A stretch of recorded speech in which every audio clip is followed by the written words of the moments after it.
Lesson number 15. نحمده ونصلي على رسوله الكريم أما بعد فأعوذ بالله من الشيطان الرجيم بسم الله الرحمن الرحيم رب اشرح لي صدري ويسر لي أمري واحلل عقدة من لساني يفقه قولي رب زدني علما اللهم فقهنا في الدين.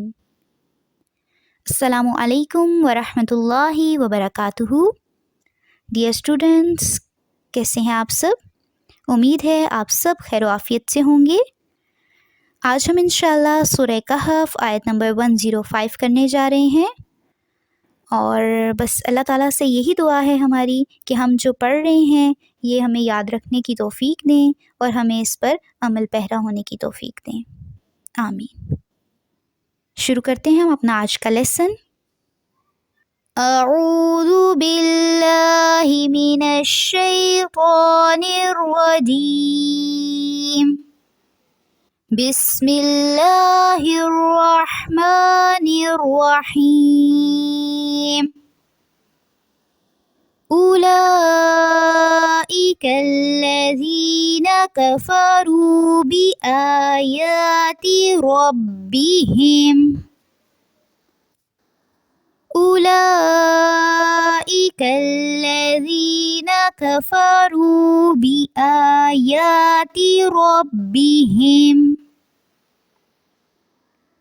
ولقائه فحبطت أعمالهم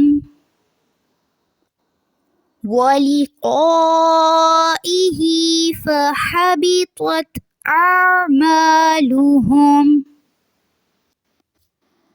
یہاں پر جو نیا لفظ ہے وہ ولقاء، یہاں پہ مد ہوگی، اس کو لمبا کریں گے 2 الف کے برابر. فحبطت، تو بھی ہے اور تا بھی، دونوں کو آپ نے واضح رکھنا ہے. تو پر رہے گا، تاک میں ہمس ہوگا، یعنی منہ سے سانس باہر کی طرف خارج ہوگا. اعمالہم میں آئین کو آپ نے واضح رکھنا ہے. فَلَا نُقِيمُ لَهُمْ يَوْمَ الْقِيَامَةِ وَزْنًا فَلَا نُقِيمُ لَهُمْ يَوْمَ الْقِيَامَةِ وَزْنًا. نقیم میں میم کی پیش کو لمبا نہیں کرنا. یوم القیامتی، تا کی زیر کو لمبا نہیں کرنا. وزنا میں زا میں شدت رہنی چاہیے. اب اس آیت کو دیکھ لیتے ہیں. اولئک الذین کفروا بآیات ربہم ولقاء فحبطت أعمالهم فلا نقيم لهم يوم القيامة وزنا. ترجمہ دیکھ لیتے ہیں اس کا. یہی وہ لوگ ہیں جنہوں نے اپنے پروردگار کی آیتوں اور اس کی ملاقات سے کفر کیا، اس لیے ان کے اعمال غارت ہو گئے، بس قیامت کے دن ہم ان کا کوئی وزن قائم نہ کریں گے. یہاں پر رب کی آیات سے کیا مراد ہے؟ رب کی آیات سے یہاں پہ مراد ہے جو کائنات میں اللہ سبحانہ و تعالیٰ کی نشانیاں ہیں ان سے منہ موڑا، اور اس کے علاوہ جو شریعت ہے اس سے منہ موڑا، جو کتابوں میں نازل کیا گیا اس سے منہ موڑا، پیغمبروں کی تبلیغ کو جھٹلایا. اس کے علاوہ اللہ سبحانہ و تعالیٰ کی ملاقات سے مراد کہ آخرت کی زندگی ہے، کہ دوبارہ جی اٹھنا ہے.